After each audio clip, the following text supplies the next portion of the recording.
বেশি আর অন্য সবজি দিয়ে তরকারি রাঁধি। লাগবো আমার বটবটি, আলু, এনে মশলা লাগবো টমেটো, রসুন, কাঁচামরিচ, পেঁয়াজ। প্রথমে আমি একটা ডেগে তেল দিলাইলাম, তেলের মাঝে পেঁয়াজ দিলাম, রসুন কুচি দিলাম, কাঁচামরিচ।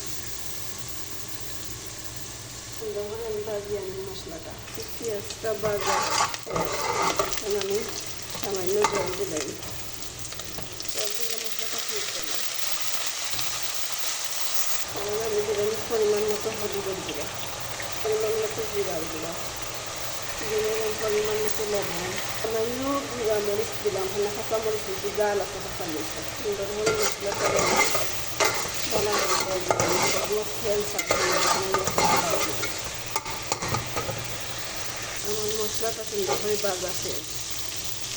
আমি যে তরকারি হাতিয়ে রাখছিলাম ওই তরকারিটা দিলাম, এই সবজিটা রাখছি আমি, আলু বাদে বটবটি সব দিলাই।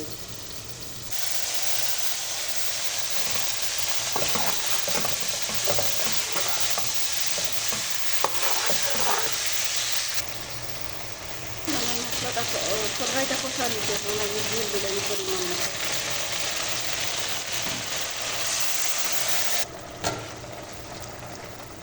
পরিমাণ মতো জল দেওয়া শেষ। এখন কত সময় আমি জাল করিয়া নেব। টমেটো দিয়েছিলাম কাটিয়ে, টমেটোটা দিলাই।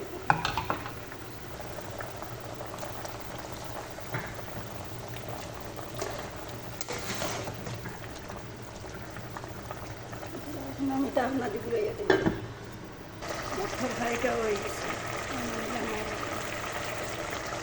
আমি সব সময় টমেটোটা বাদে দেই, দিলে কিটাও জানি আপনারা। আলুটা সিদ্ধ হইব, কত সুন্দর সিদ্ধ হয়েছে, বাদে বটবটিও সিদ্ধ হইব। বানালে টেঙ্গা পাইয়ালে কিংবা শুকা পাইয়ালে সিদ্ধ কম, তা আপনারা ওলা ট্রাই করবা।